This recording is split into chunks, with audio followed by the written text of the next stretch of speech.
O programa a seguir tem classificação indicativa livre. Seja bem-vindo ao FPR Notícias. Veja os destaques da edição de hoje. O projeto pretende revitalizar a região do São Francisco. O FPR abre vagas para técnicos administrativos. Paraná é quem mais recebe estudantes de outros estados aprovados pelo SISU. Hospital Veterinário da UFPR inaugura a ala de atendimento a grandes animais. E uma homenagem ao centenário da UFPR no Congresso Nacional.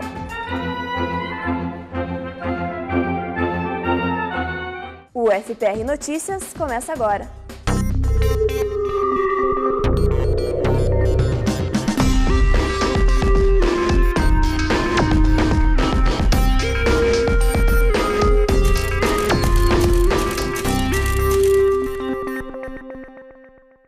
Proporcionalmente, o Paraná é quem mais vai receber estudantes de outros estados em suas universidades este ano, dos que foram classificados por meio do SISU.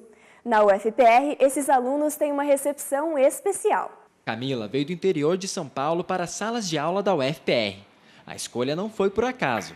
O irmão da estudante já morava em Curitiba e isso pesou na hora da decisão.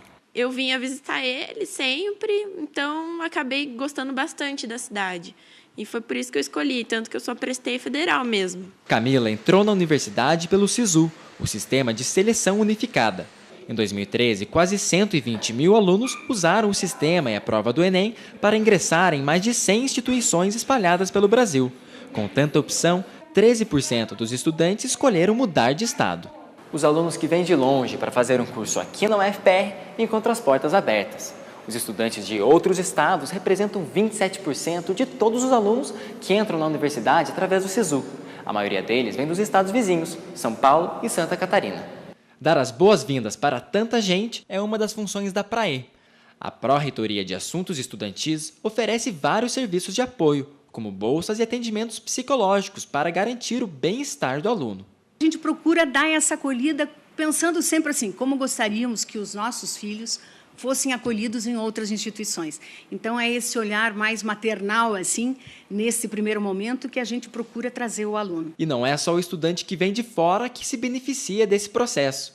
A comunidade acadêmica pode aprender e muito com histórias de vida diferentes. Sempre a troca de hábitos, de atitudes, de forma de ver as coisas, de costumes diferentes, sempre agrega, sempre faz com que a comunidade em si, o grupo em si, cresça. A UFPR abriu concurso para contratar 36 técnicos administrativos. A maior parte das vagas é para funções de nível médio, como auxiliar de enfermagem e assistente de administração. Mas também há vagas para nível superior, como médico, psicólogo e engenheiro civil. As inscrições ficam abertas até o dia 21 de junho. Mais informações no site do Núcleo de Concursos. A região do Baixo São Francisco, em Curitiba, pode ganhar mais estrutura para viver sua efervescência cultural. Isso porque um projeto encabeçado por moradores, empresários e artistas pretende revitalizar a área. É durante o dia que o Baixo São Francisco descansa. À luz do sol, a região das ruas Trajano Reis, Paula Gomes e Duque de Caxias funciona normalmente. E com o anoitecer, o bairro desperta. Os bares ficam lotados de jovens, universitários, artistas. Nas calçadas quase não dá para andar. Nas últimas 2 décadas, o Baixo São Francisco se tornou um polo de produção e aglomeração cultural espontânea. Eu gosto de pensar no Baixo São Francisco como o lado B da cidade, porque eu acho que toda cidade tem um lado A, que é o lado mais turístico, mais fachada, e existe o lado B, que é onde as coisas realmente acontecem. Acontece que a parte baixa do São Francisco não tem estrutura suficiente para receber tantas pessoas. E os conflitos logo apareceram. Quem mora por ali reclama do lixo nas ruas e do som alto. Os frequentadores se queixam da velocidade do trânsito. E para resolver esse impasse, uma comissão formada por empresários, moradores e artistas propôs à Prefeitura e à Câmara dos Vereadores a criação de um setor especial de produção cultural na região. A gente não tem intenção de brigar com moradores, pelo contrário, a gente quer se unir, a gente quer harmonizar, essa é uma palavra, um verbo que a gente tem usado muito, harmonizar a situação do bairro, que eu acho que não existe outro caminho, a não ser esse, e mediante esse apoio do poder público, né? O movimento tem o respaldo da Lei Orgânica de Curitiba. O artigo 150 do documento prevê diretrizes específicas de uso e ocupação do solo em regiões de concentração cultural. Estamos na esquina da rua Paula Gomes com a rua Trajano Reis, passam das 6 da tarde. É nessa hora que os estabelecimentos comerciais diurnos fecham suas portas e os bares começam a receber o público. Também é nesse horário que os moradores retornam para suas casas. O bairro São Francisco tem muitas funções, o de moradia, o de comércio, o de produção cultural, e o objetivo principal do setor especial de produção cultural é harmonizar todas essas funções do bairro.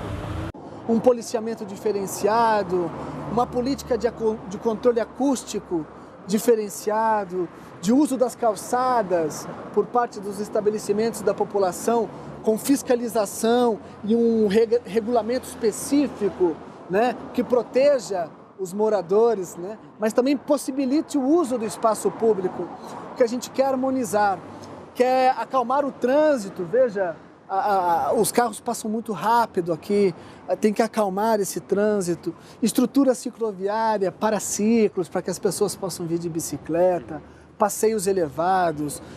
O que a gente quer é, nesse microsetor, experimentar políticas públicas que favoreçam a produção cultural e sem excluir a função residencial do bairro. Outros centros culturais já vivenciaram a decadência por conta de problemas estruturais. E o medo é que o Baixo São Francisco também caia no esquecimento. Há uma preocupação por parte da Fundação Cultural de manter o desenvolvimento cultural, para que nós não tenhamos o mesmo problema que a Rua Augusta tem vivido em São Paulo, que é uma rua que, historicamente, tem a efervescência cultural e muitos artistas de São Paulo e do Brasil começaram a sua carreira lá e seu reconhecimento público lá. E agora vive um problema seríssimo de que as casas que apresentavam esses espaços estão fechando e as pessoas estão deixando de frequentar. Outro objetivo é que o setor especial do Baixo São Francisco promova maneiras mais harmônicas de convivência. Nós enxergamos uma dimensão política também no setor especial, no sentido de que aqui pode florescer novas formas de convivência, quer dizer, aqui pode ser uma região que sirva como piloto de soluções novas aplicáveis a outras regiões da cidade. Quer dizer, é o laboratório de convivência da cidade de Curitiba.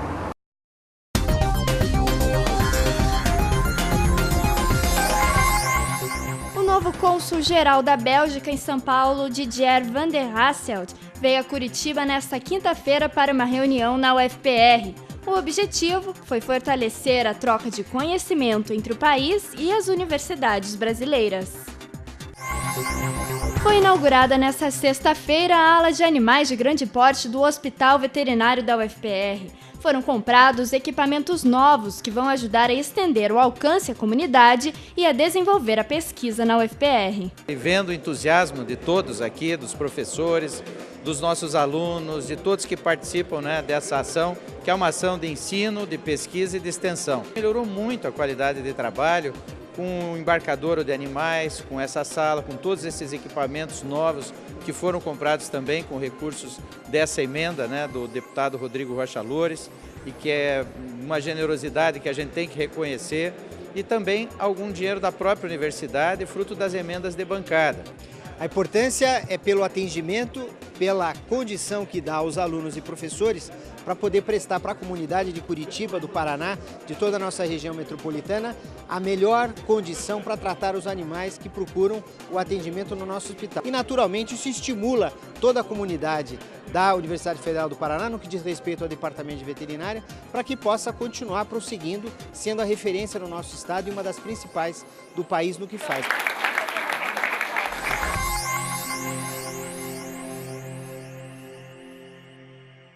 E falando nesta nova ala de grandes animais, na reportagem a seguir você confere como ela funciona e também outros trabalhos realizados pelo Hospital Veterinário. O hospital existe há 40 anos e atende os mais variados tipos de animais. Camelo, cavalos, bois. A lista de animais atendidos no Hospital Veterinário da UFPR é grande. Local de aprendizado para alunos e residentes, o HV existe desde 1954 e funciona no prédio atual desde a década de 70. Com atendimento para vários tipos de animais, a ala de grandes animais do prédio sofreu uma revitalização. a reforma permite o melhor funcionamento do hospital e maior eficiência no atendimento. Foi comprado um aparelho de análise de gases sanguíneos, também um aparelho de endoscopia. Então são várias as melhorias que foram conseguidas aqui graças ao esforço aí de muita gente. A revitalização da ala abrangeu a parte elétrica, hidráulica e estrutural. Toda a fiação antiga foi trocada, novos equipamentos foram adquiridos, o telhado foi reformado e uma parte antiga foi transformada em uma sala de pequenas cirurgias, com luz natural, reserva de medicamentos e aparelhagem moderna. Funcionando desde 1973, o Hospital Veterinário da UFPR atende cerca de 7 mil animais por ano em 40 mil procedimentos. Com a revitalização na ala de grandes animais, o objetivo é transformar o hospital numa referência ainda maior na área da medicina veterinária. O dinheiro para a revitalização veio de emendas parlamentares, verba doada por senadores e deputados. O auxílio serviu para comprar um caminhão para transporte e um embarcador para trazer grandes animais ao hospital. É o caso de um camelo e um boi Nelore, que puderam ser atendidos no HV graças às reformas. Além disso, foram adquiridos equipamentos como um hemogazômetro, que mede a quantidade de gases no sangue, e um raio-x portátil, para ser levado a campo. As máquinas são essenciais para o funcionamento do hospital. Em conjunto com a reitoria, o teto pôde ser trocado e a estrutura do prédio recuperada. As goteiras de antes deram lugar a um novo ambiente de trabalho. A reforma do Centro Cirúrgico de Pequenos Animais, a construção de um canil e a construção de um prédio de laboratórios. Essas são demandas que precisam ser atendidas a médio prazo, eu diria assim. Nesse momento, está chegando também um tomógrafo, um projeto da professora Tilde, a professora de diagnóstico por imagem, um projeto de pesquisa que também vai dar nós vamos subir mais um degrau na complexidade e na eficiência aqui do nosso hospital veterinário. O objetivo futuro é ampliar o hospital, com uma área para patologia e laboratórios. O HV serve de lugar de trabalho e aprendizado para 41 residentes e alunos de todos os anos do curso de Medicina Veterinária. Para os estudantes, a revitalização do hospital só veio a acrescentar, já que o prédio é essencial para a formação profissional dessas pessoas. Não é qualquer universidade que tem um lugar bom e para a gente estagiar, para os residentes fazerem as cirurgias, e é bem bom. Eles acompanham bastante a gente, ajudam também e sempre estão dando dicas, ajudam. Tem bastante coisas assim que a gente nunca imaginava ver. Está sendo bem legal a experiência. Veja ainda nesta edição, pesquisa da UFPR mostra os efeitos nos peixes do descarte irregular de substâncias de medicamentos. E ainda, uma homenagem à UFPR em Brasília. Voltamos já!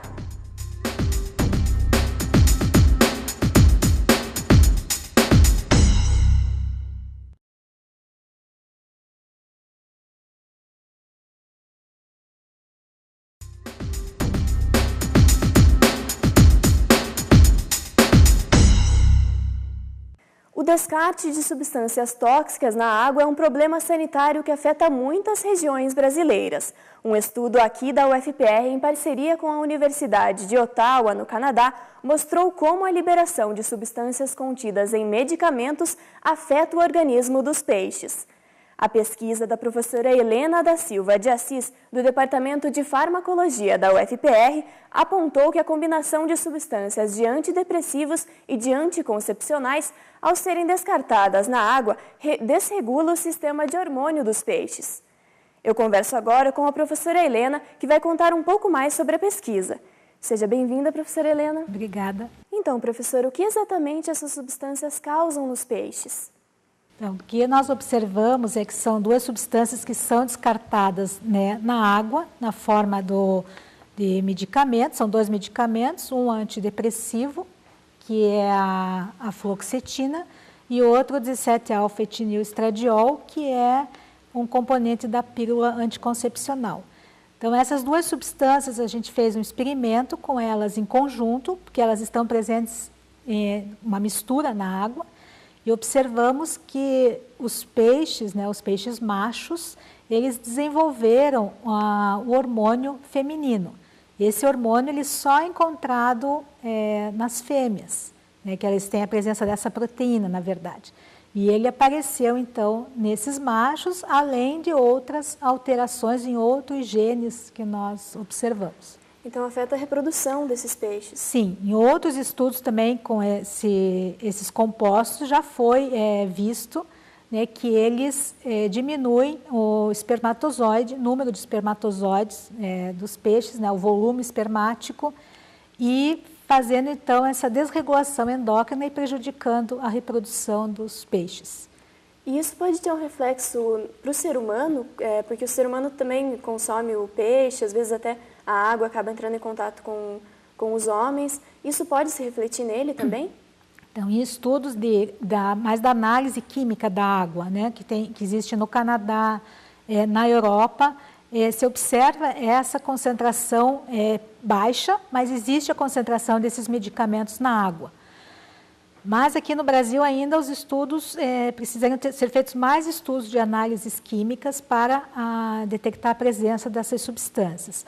O que se observa na literatura, né, mundial é que eles são chamados micropoluentes em concentrações muito baixas, que foram as usadas nesse experimento. Nós usamos concentrações baixíssimas e que, quando os dois medicamentos estavam juntos, né, eles vieram a ter esse efeito. Mas essa extrapolação para o homem precisa mais de estudos. Pois é, as pesquisas continuam, talvez pesquisando outras substâncias que também afetem os peixes. Essas pesquisas são contínuas? Sim, a gente também tem vários outros trabalhos, né, de alunos de doutorado que estão trabalhando também com metais pesados, que são os mais encontrados na nossa região aqui, né, do Paraná, principalmente chumbo, cádmio. Então, a gente também tem trabalhado com essas substâncias para ver a desregulação endócrina. E no próprio departamento também tem alguns estudos já com ratos, então que aí já fica mais semelhante ao homem, né? E o que observou-se também é que o peixe bioacumula, então, essas substâncias. Então, ela pode estar presente no tecido dos peixes. Ela pode, então, ser... como que funciona isso? Ela pode estar presente no tecido e o homem irá consumir esse alimento, e aí pode... o homem também pode metabolizar essas substâncias. Muito obrigada pela entrevista, professora. De nada. E veja no próximo bloco, uma homenagem ao UFPR em Brasília. Não saia daí.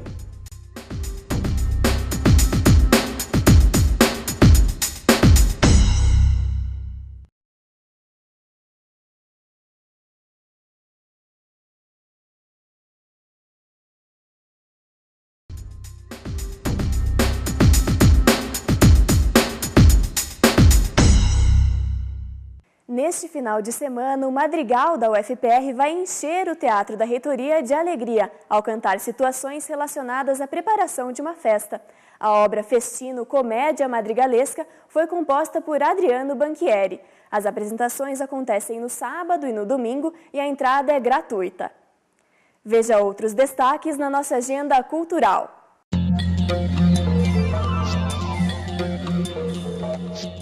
A construção social do Paraná relacionada à presença dos afrodescendentes é o tema da exposição Negros no Paraná, Passado e Presente.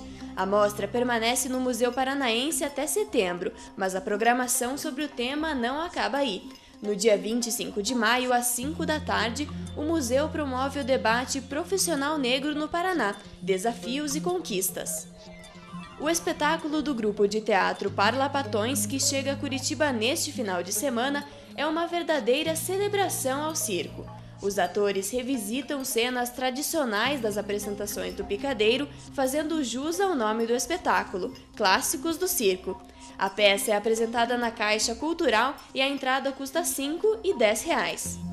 A Camerata Antiqua de Curitiba apresenta neste sábado obras do compositor austríaco Franz Schubert, como O Gondoleiro, Serenata e Canto de Vitória de Miriam. A regência fica com o paulista radicado no Paraná, Oswaldo Calarusso. As apresentações acontecem na Capela Santa Maria.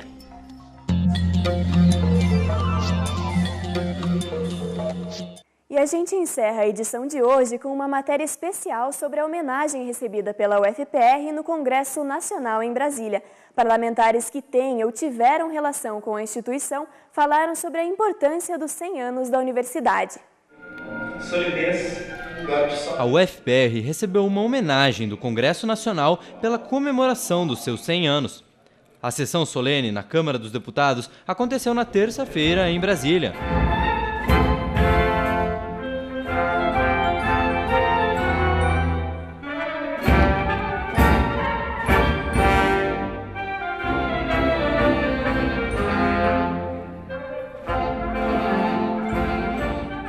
A proposta foi iniciativa do deputado federal Rubens Bueno e a sessão foi presidida pelo deputado André Vargas.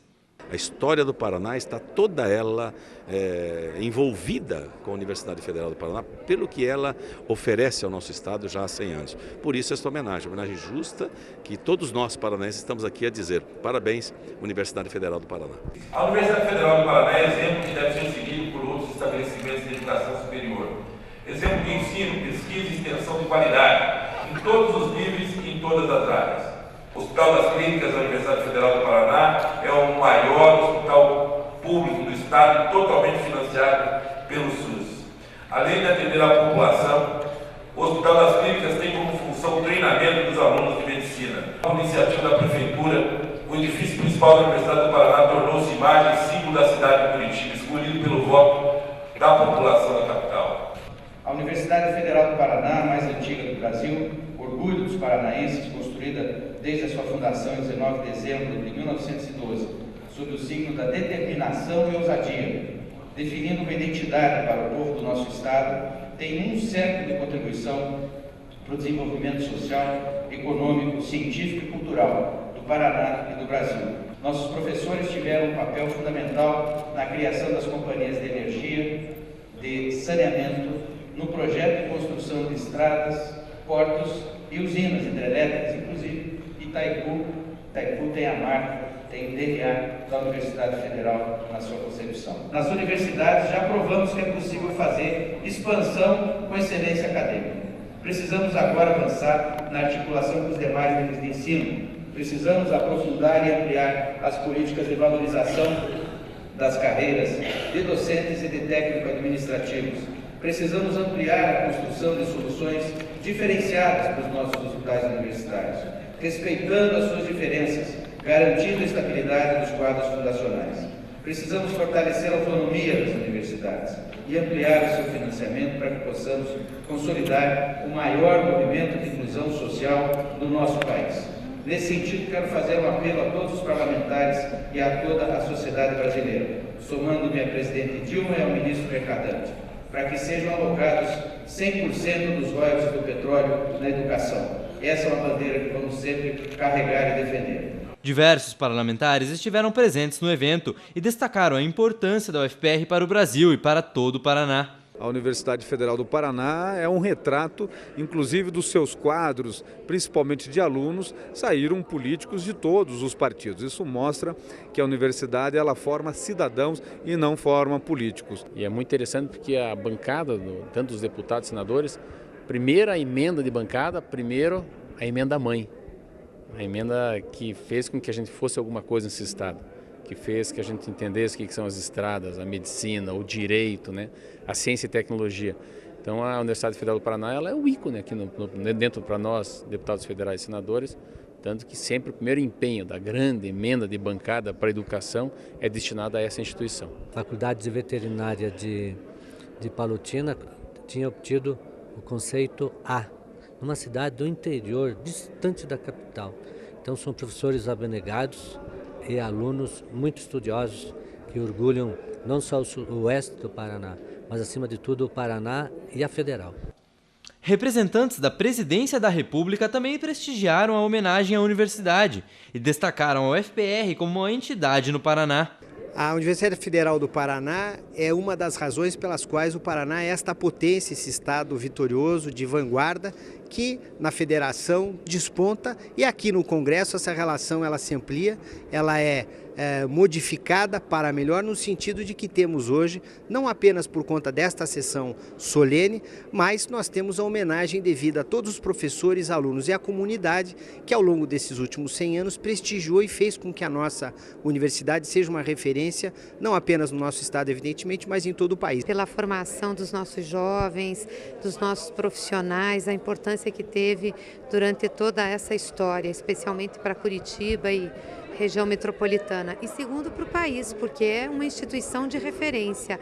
A partir dela, várias outras universidades foram instaladas e a Universidade Federal do Paraná tem um corpo técnico, um corpo docente da mais alta qualidade e que ajudou na implantação de outras instituições. Então eu fico muito orgulhosa como paranaense. Nesses 100 anos, soube não só levar conhecimento, formar profissionais, mas dar um legado muito grande para a história e para grandes quadros da política nacional. A Universidade Federal do Paraná ela tem um jeito do Norberto Bobbio, que é um filósofo italiano que fala que algumas instituições elas não estão nem na direita e muito menos na esquerda. Elas estão no meio, um passo à frente.